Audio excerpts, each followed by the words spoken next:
Don't be lazy. Go after what you want. Take your shit seriously. Don't be out at the club wasting your nights. Act your wage.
Lady hustlers, creatives, entrepreneurs, this episode is for you, Sophia. Hey. Welcome to the show. Hi. In true Sophia fashion, she comes on set and makes us change where we seat just for her. Absolutely. There you go. This is my good side. I'm in the guest spot today, so. And we're closing in. We're about a month away from our 2-year anniversary of where we met you. We're getting right into it right Has away. it been 2 years? It's almost been 2 years. It has been 2 years. On my birthday. Yes. Oh my God. Yeah, we met on my birthday. Art Basel. Yeah. Your birthday's coming up. Yeah. Oh my God, it has been 2 years. So for everybody listening, Art Basel is early December. We're going to be doing a huge show there. We were at Soho House with our buddy, me, Jeff, and Luis. And somehow we stumbled upon Sophia, Alina, and Tori. And then we went on a 5-day bender with you. It was a great time. Well, we actually met at the show. That's how we met. Oh my God. Sorry, we I'm met totally at the blinking show. right now. We met at the show, and I complimented you on your jacket. That's right, you And did. that's how we Because I met up with Luis and he brought me to your show and I had no idea, you know. Back-to-back episodes with Luis for the intro. Shout out Luis, by the way. Seriously, There thank you you go. for this. So let's give some context. So Sophia is a creative from LA. We've actually done a collection with her. And I think for any of the females that are listening, LA is a really, really tough market. Yeah. And you've kind of pushed through all of the bullshit and you definitely have a brand that people know about. And before we get into that, I kind of want to set some context. And you grew up in LA, which for me, I don't know how the fuck someone can do that. So let's just jump into that. Tell us about growing up, your family life, what you were like as a kid, and just tell us a little bit about that. Okay, so yeah, I was born in Beverly Hills. My mom was born in Beverly Hills. We went to the same middle school and high school. And my grandma and two of my grandpas went to Fairfax. So we're like third generation LA. And yeah, very rare.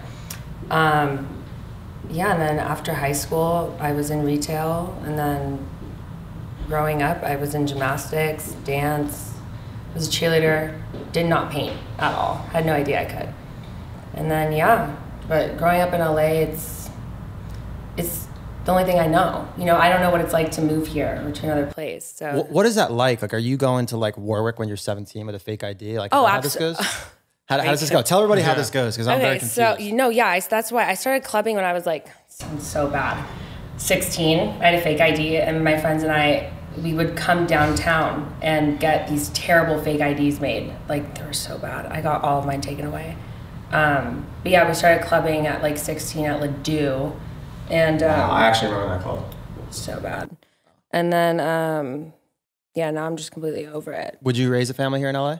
Oh, But you have to be the fourth generation. I don't know, honestly, because now it's just not how it used to be. Like when my mom grew up here, my dad didn't grow up here. But How so? Is it like now the YouTube? it's just Streaming? so corrupt. Yeah. It's corrupt. Just the girls here are so, the guys, the girls, it's, you know how it is. Everyone trying to make it. And everyone just needs to chill. It's a savage world out here, and every single person on this podcast is highly vetted, and they are not pieces of shit. Sophia, in a land full of pieces of shit, is not a piece of shit. Thank you. And we almost have a 2-year track record that can say that is a fact. Yeah. So let's transition into your brand Sophodes and kind of how you got into it. So you said that you Sophodes. really Sophodes. Sophodes is how you pronounce Yeah, it? it's What is okay. your, Everyone what says is your full Sophodes. name? Sophia Goldie Hodes. Sophia Goldie Hodes. Is that from Goldie Hawn? No, my great grandma's name was Goldie. It was actually going to be my first name, but my dad was like, no, I'm not mad at it. It could have been. Would you rather be Goldie? Kinda, you did. Maybe. Yeah, you When did. I was younger, I didn't want it. And now that I'm like older, I'm like, damn, that's kind of dope. Because who do you know that's named Goldie except Goldie My Hawn? aunt, remember? Huh? My aunt, remember? Oh my God. Yeah, that's right. My bad. I like the random savage names that no one else has. Like our buddy Victory. Like imagine having a kid, his name's Victory. That's fucking amazing. Best name. He's destined to win.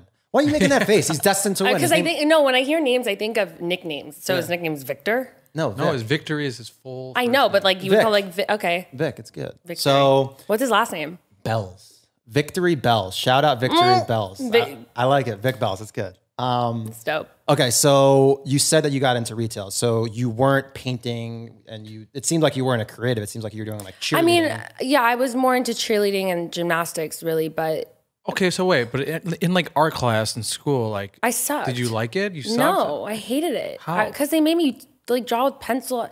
I didn't know I could paint, and I never really like. I was in high school, freshman year. You know, it was art class. It wasn't something. I wasn't focused on that. I was focused on my cheerleading, and So there was like 0% chance you thought you were gonna become a creative I artist. thought that I was gonna literally like own a store, or I didn't know that I was gonna paint. That was never in the books for me.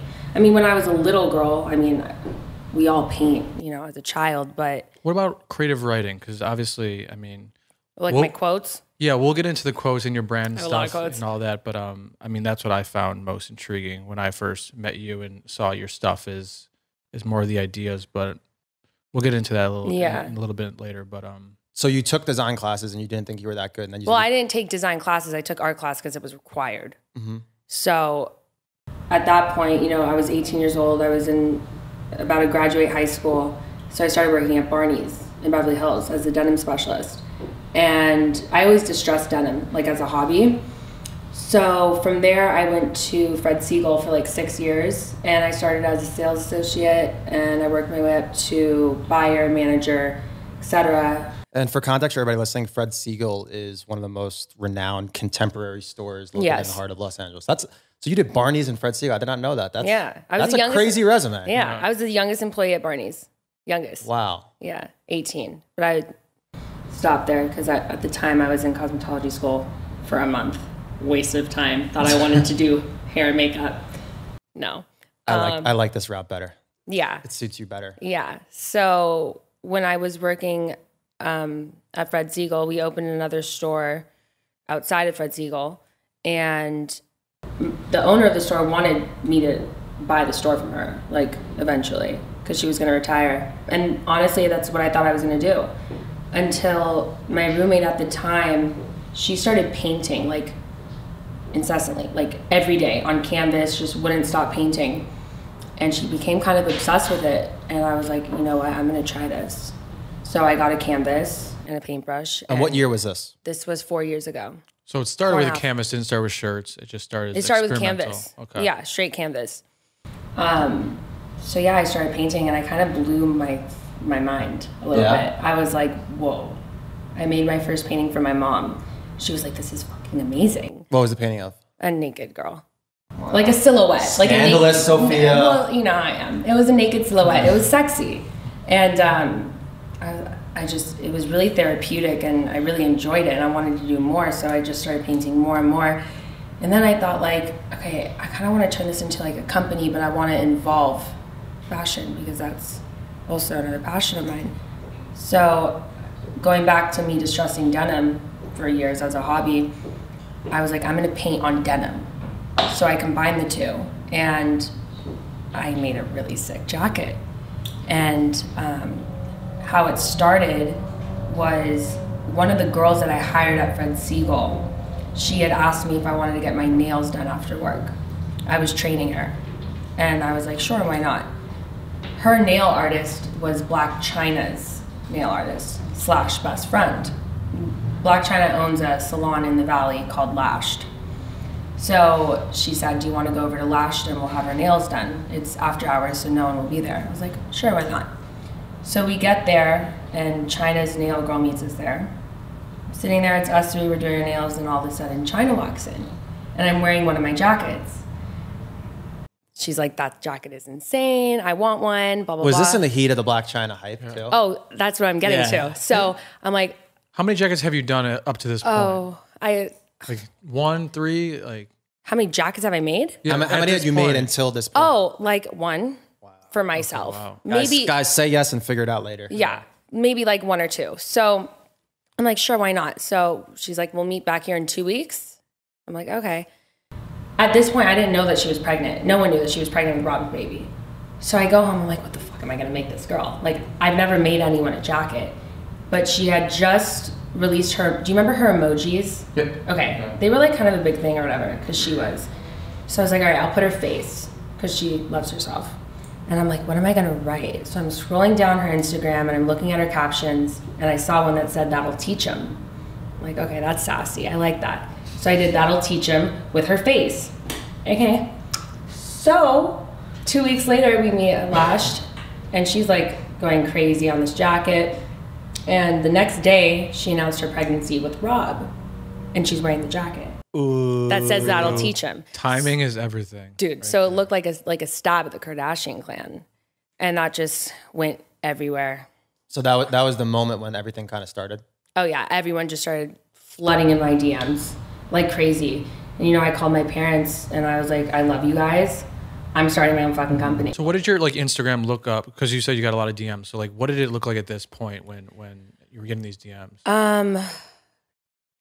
Just from like regular, like fans of hers to other influencers, like YouTubers, you know, asking, hey, I really want a jacket. I saw that jacket you did. And I was like, all right, well, how can I turn this like into a thing so I get more clientele? I was like, if you're an influencer with a lot of engagement, I said, all right, I'll make you a jacket if you post it.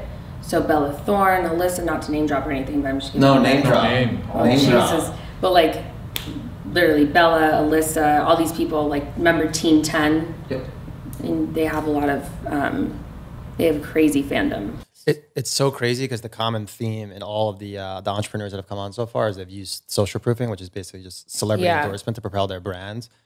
I think every single person has used it so far. That's crazy. But before we go deeper into that, I want to talk about Barney's and Fred Siegel because that was a quote unquote job. And now I would say you're more of an entrepreneur. What'd you learn there? To never work a 9 to 5. Wow. That's what I learned. Yeah. I mean, if you have a passion for something, run with it. Why waste your time? And why? So you were there for a long time though. When did you come to that epiphany? When I found my passion. When you found the painting and that's when you knew. I just knew. Yeah. Interesting. Man. So you took that risk like right away. Didn't right even, away. Contemplate it. No. What's the point? It was a little harder for us, but. I mean, listen, it's scary. It's the unknown that scares people. I'm very aggressive. I'm passionate. It ties into your whole identity that you dropped that quick and went right into it. Love it. Yeah, it takes a lot of balls. It made me happy. I liked what I was doing. Like, don't get me wrong, I liked the store too, but having to answer to someone and not being able to spread your own. I can't picture you answering to anyone. Thank you. Yeah. So for everyone listening, we did a collaboration with her. I love Sophia like a sister, but definitely don't want to negotiate with her. It was interesting. It was a fun time though. It was a good time. I did learn a lot. I appreciate you. I appreciate you. You did teach me a lot in business for sure. It was easy collaborating with you though, more than. I'm glad that you guys thought it was easy. You and I, we work well together. Yeah, me and you, it was good. I don't know about you. Just from, you have to keep in mind, like I was dealing, at that point, I was the back end and the creative. You're doing everything now. Yeah. I was doing everything, which is very fucking hard to do. Can I cuss on here? Yeah, you can do whatever you want. Okay, it's very hard to do. Like I didn't take a business class. You know what I mean? So I definitely took a lot of L's, but I learned from them. Ooh, let's talk about L's, Mark. I'm down. Great segue to L's. Let's talk about big fucking L's. Okay. Give us your biggest L, your biggest failure, or your worst shit moment in your existence. One of the big things with this podcast is motivating and inspiring. And I know that there's definitely a 17-year-old Beverly Hills girl that has aspirations to go into fashion, just like how you did. And tell her about a shitty moment that you had in your life. And don't be scared here. I'm not scared. I'm thinking. Yeah. Like shitty moment within Sophodes? I always say like $30,000 in credit card debt. That was a pretty shitty moment for me. That is a shitty moment. I know, really shitty. I'm sorry. Don't be sorry. I'm trying to think. Probably not taking a business course. Yeah. Just jumping into this and, signing contracts with people without really, really, really understanding what you're signing and getting into collaborations with people, whether it be like an investor or a service provider, exactly, anything like that. Yeah, we've had some conversations about that. Can we tell our story about how we had a couple terrible meetings? Us? Yeah. Oh, for sure. I don't know what you're referring to. Yeah, me neither. Mark wasn't there. Like when we waited outside Little Pump's house for. Oh my God! Like that, for example. Yeah, what like are we? 2 hours, dude. Waste of time. Time is money. Everyone, just letting you know. Yeah, we did a little something with Little Pump. I wasn't there, blessing in disguise, and apparently you guys were waiting outside his house for a long time. Called him, and then he was playing in the yard. No, he was sleeping. Oh, he was sleeping. Oh, but last time when I did go there and he was awake. Yeah. Okay, I missed. I think that was the next day. I'm he like, I'm not going this time. Drove his little motorcycle through the house. Like, I felt like I was in the movie Home Alone or Richie Rich, and he got so faded, and I got so. Can we tell that whole story? Is that okay? What, the whole Little Pump story? I don't care. So me and Sophia, we drove an hour. I think it was an hour and a half to his house, and we actually waited outside the gate. I think for like 30 minutes after we drove there, and then we waited another couple hours to find out he was just sleeping, and his mom didn't want to wake him up. His mom. Yeah, because he was playing outside all day. Like a fucking child. And then the full context is we were working with someone else that was telling us, you need to get this ASAP. We need to drop this ASAP. And they're telling us to do this stuff ASAP. And then we're working with Little Pump, and he's taking his fucking time doing everything. It's a mess. Yeah. It's definitely a mess. Yeah. I was pretty clear on that one. I'm glad that I was involved with that one. And he didn't wake up. We didn't get to meet. And then we just drove back. It was like, far though. It was it was such very a waste far. of time. Yeah, it was such a waste. Shout out Little Pump. So education, let's talk about that, because you kind of mentioned that you looking back, business classes would be big for you. The thing I have noticed with you is every time I see you, you do get a little smarter every single time. You've always become a little bit more experienced. And it's funny because I actually vividly remember one of our conversations in our old building. And like, I remember listening to you on the phone, and I'm like, sometimes I'd feel like maybe like you aren't listening to me, but like you actually really are listening. Yeah. And you're listening. So college, do you think college is necessary? And did you finish college? No. I didn't finish college. I went to I attacked her right there. No, because I think it all depends on what you're aspiring to be. Like if you want to be like a doctor or a lawyer, obviously go to college. I mean, shit, if you want to be an entrepreneur, go to college and get your master's. Business degree, or business degree, whatever. It all depends on what you really want to do. I think that regarding fashion, I'm not going to go there. FITM's a great school, but I just didn't see it wasn't really necessary for what I wanted to do, unless you want to like learn how to sew, but there's YouTube. So in your position from a business context, what granular element of business do you wish you would have learned? Is it contracts? Is it structuring a deal? Is it business ethics? Like, what do you think, you in your position, like what in business do you wish that you knew better early? For sure, structure and money management. I would say that's a big one too. Because, when you own your own company, the bills get higher, obviously. And from every different, it's coming at you in every different way, from like Shopify to supplies to assistance to everything. And probably money management for sure. Isn't it so crazy to see, like, when you get $100 like sale, like right away, like the credit card company's taken away. Like, you're basically getting like $5 at the end of the day. It's when you really look at it, and when you start chopping it up, it's like when I get a sale, it's not what you think it is. It's not anywhere what you think it is. Yeah. So for you, and taxes, that's something you really need to study. Yeah, I Damon John, a big thing that he always is an advocate about is just understanding legal structure and taxes. Yeah. And ironically enough, I've actually never said it to the whole entire world, but that $30,000 debt that I got into was based on not understanding taxes in relation to 1099s, K1s, and W2s. Yeah, it's really like, thank God for my bookkeeper. Shout out Lolly, but I don't know where I would be without her. Shout out Lolly. URL is going to be in the bio below. Lolly, I love you. There you go. So what advice would you give to someone in your spot to just find a way to just educate yourself on this? I would say definitely know what you're going into before you get into it to protect yourself, because everything can change like in a snap. You know what I mean? Facts. It really can. So how are you educating yourself? Is it just strictly based on past experiences? Yeah. Just doing it. Yeah, exactly. Like I said, I took some L's and I learned from them. I think it's kind of like, say someone's crossing the street and God forbid they get hit by a car because they weren't looking. You kind of learn to never cross the street without looking again. You know what I mean? Yeah. So all the mistakes that I've made in business, I know to never make again.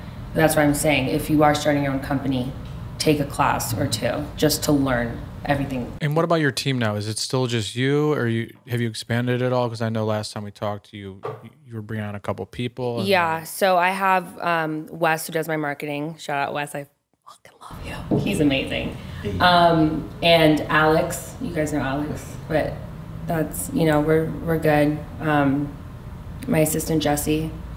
As far as like creativeness, that's just me. I can't really get anyone else involved with that. So assistant, marketer, production, and you. Yeah. Wow. Is there anyone you want to bring on? You see any holes in your what's the next business right hire? now, the next hire?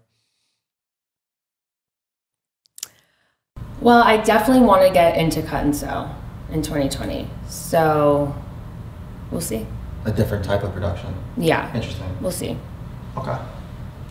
So let's talk about your brand like right now and where you see it going. So like right now, what's coming down the pipeline and where do you see the brand in a year or 5 years?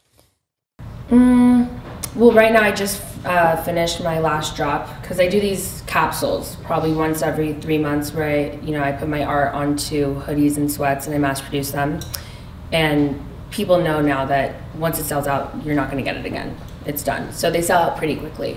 I think I'm going to do one more drop of that, a different style, and then come 2020, I'm going to focus more on my customs because I think that, the past year I was so focused on mass production and also being a creative director for other brands that have hired me. And, you think you could do it all, but you really can't. You have to solely focus on just your brand if you want it to succeed. So I'm definitely going to just focus on Sophodes and probably put my customs in stores, one-of-ones, and get into cut and sew. Okay, so question: How do you scale your one-of-ones? Because that's something we've talked about before. But something that I really like about you is you're a conceptual artist. Thank you. And you have no, I guess, formal art training growing up, as you said. Yeah. But your ideas are amazing, and that's something that's actually really scalable because then you can now hire people to execute upon your one-of-ones and everything else in your business. So talk about that, like the difference between conceptual art and design and then the execution process, which you're doing both.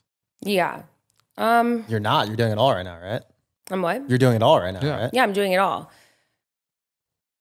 Do you think you can get to a point where you're going to have people working with you on it and have you be a little bit more The problem is that I'm such a control freak. Hey, she said it. She said it. We did it. Okay, but when it comes to, it's like, it's your name on it. It's my name, and I feel like that'd be cheating, kind of. Jeff can't let it go either. Okay, so you understand me.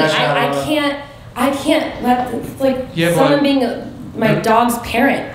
It just doesn't make sense to me. There's a point where you can actually start scaling the execution part of it, and the conception can always be yours. And that's something I'm trying to do now, is literally focus on just the conception and have people under me execute. Just because you can't, replicate your brain, you can't replicate my brain, but there's always systems in place to execute upon creative. So that's how I think you can scale, those one-of-ones, which basically if there's an idea and then 100 steps, as many of those 100 steps outsourced to other people, you do the idea and then the finishing touches. So basically it'd be my idea, but I tell them to hand paint it.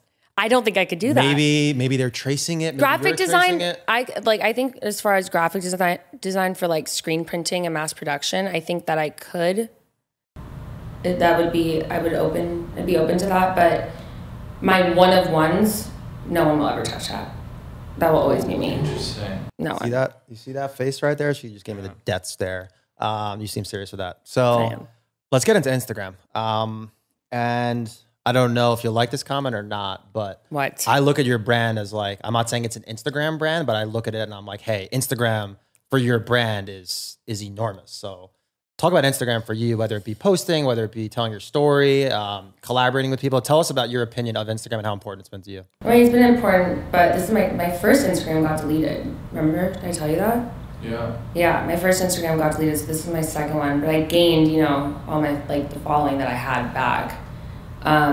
But as far as like my aesthetic, I would say it's kind of just what I'm feeling daily. You know what I mean? I like to post quotes that empower other women, you know, whether it be through motivational for your business or heartbreak, whatever the case may be. But yeah, I kind of just, if you go on my Instagram, it kind of looks like it looks like a brand. It doesn't look like a person. So that's why people are always confused, like, who is she? And then they'll see some pictures of me and then they'll be like, oh, that's her. But I try not, I'd rather have it be less personal and more focused on like a community coming together so they can like get inspiration off my page. Be honest. Have you ever posted something and it's like throwing a jab at like a guy or something? Where it's obviously. Like, obviously. Okay.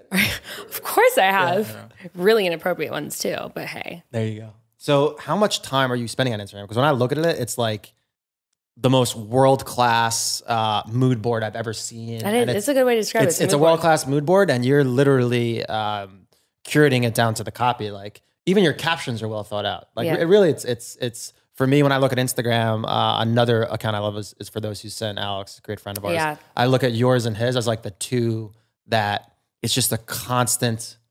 Because it's raw. Yeah, and it's super authentic. So how much time are you spending on this? It's got to be a lot. It's not.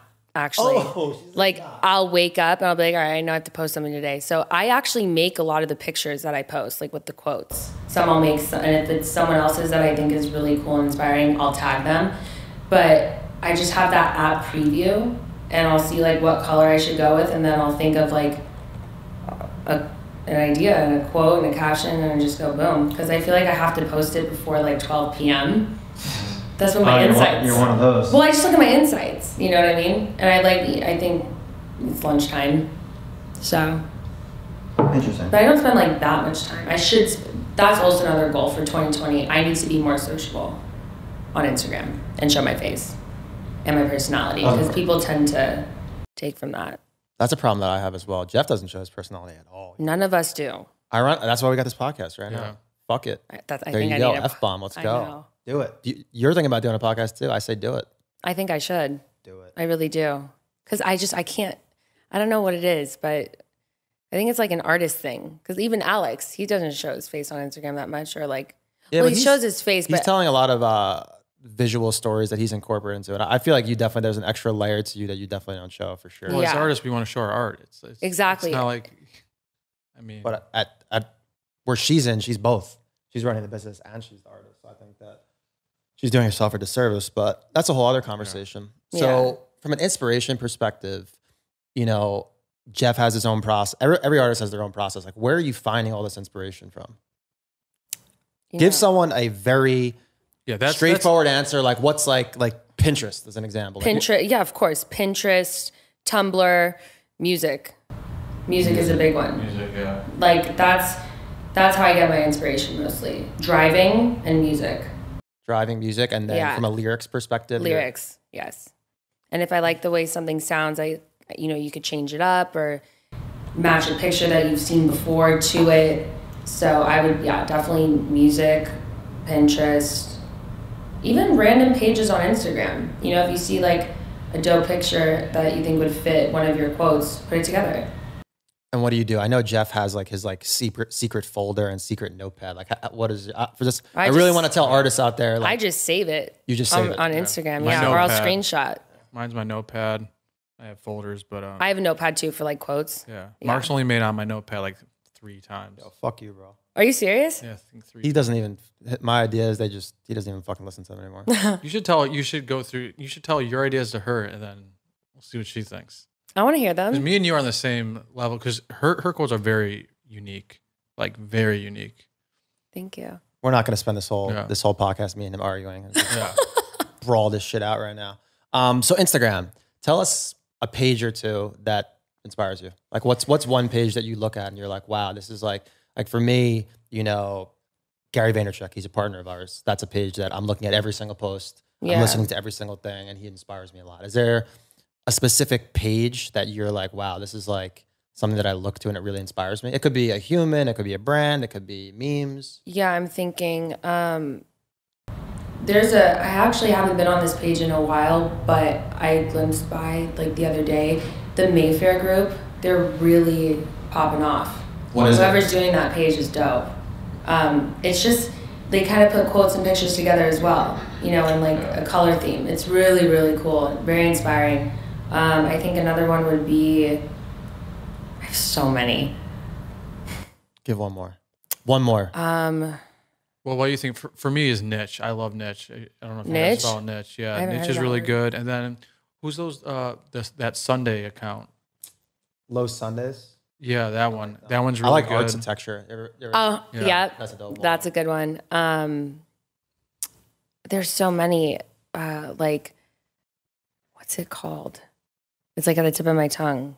And I'm sure all the girls know. Everyone check out architecture. I love that account. That's amazing. Xavier's the man too. Shout out Xavier. So let's talk about the social proofing. I want to go back to that, the celebrities, because that's another thing with the brand. You've living in LA. We had George from Represent on yesterday. He's from the UK. Oh my God, I know George. Yeah, and he was talking about the importance of living in LA Right. just because of the proximity. Yeah. And it's wild. Like, I'm just thinking now in my head, like, even at your birthday that one time, just like who's in that room. That was nuts. Yeah. That was a crazy birthday. You could just, you know how much business you can get done in just that one room. I know. So why don't you tell us a little about the importance of basically, I mean, for you, it's authentic enough. I mean, you're friends with these people, but Well, that's the thing. I build relationships with them. I don't look at them as just an influencer and a job. I look at them as someone, yes, who could help me build my brand, but I also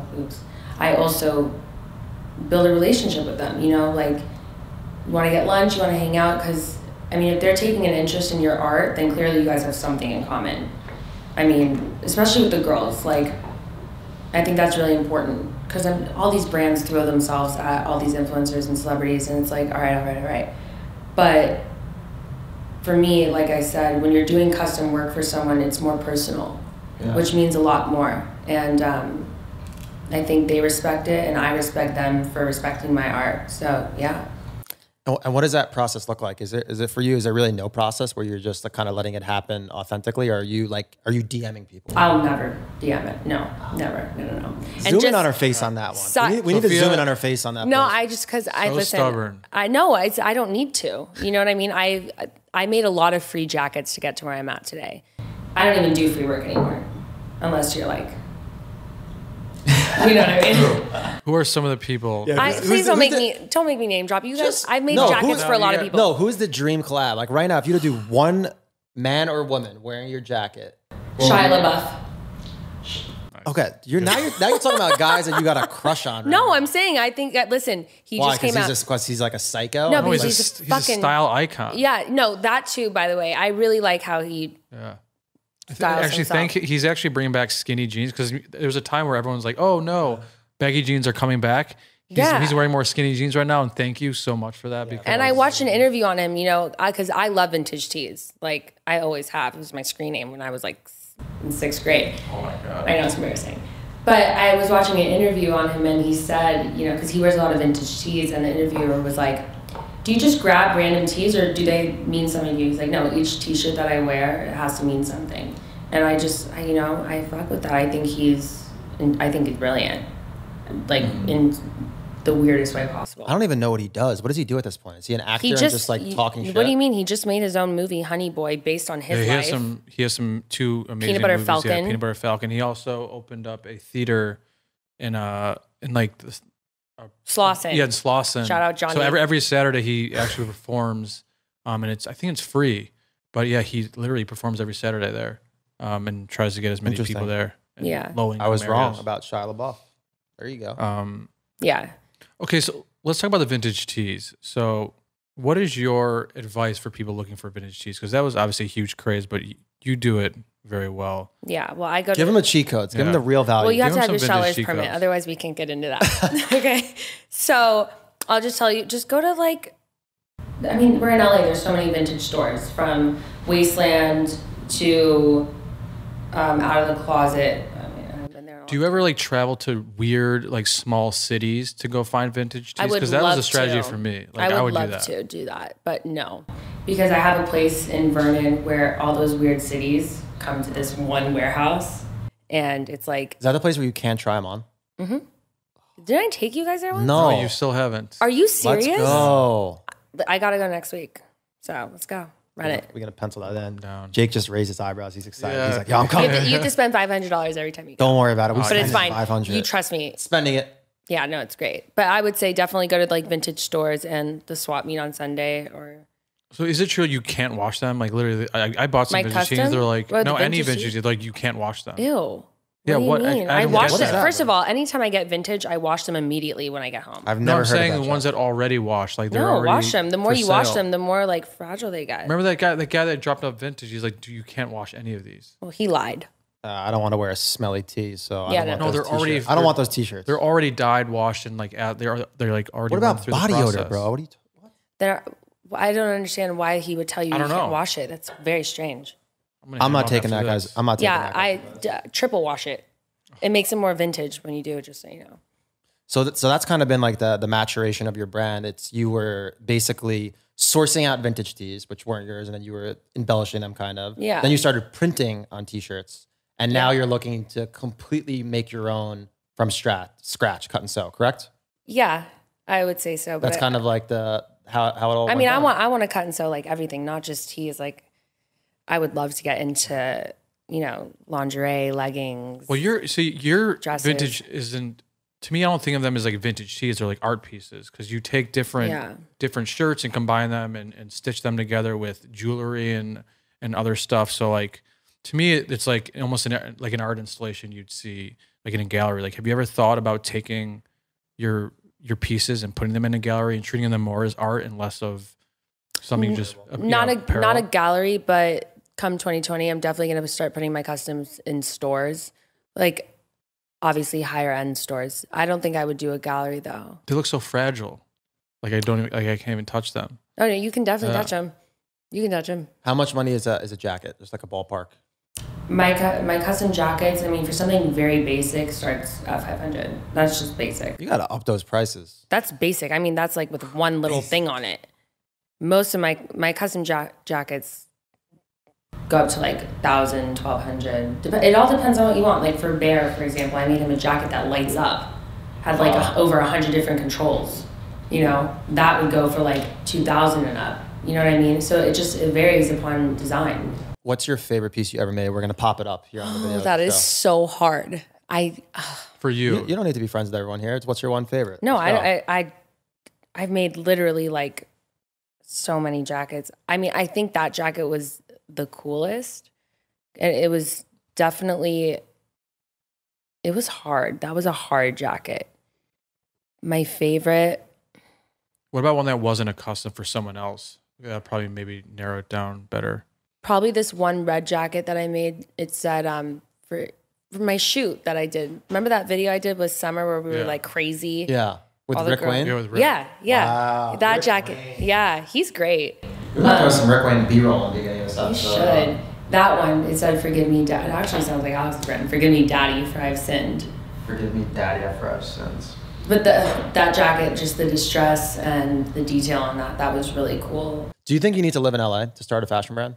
No, not at all. I think you could start anywhere where there's Wi-Fi. And I don't agree with obviously- that. Why? Why do you think? You don't think that your brand, the biggest thing about it? People has think I'm been- from New York.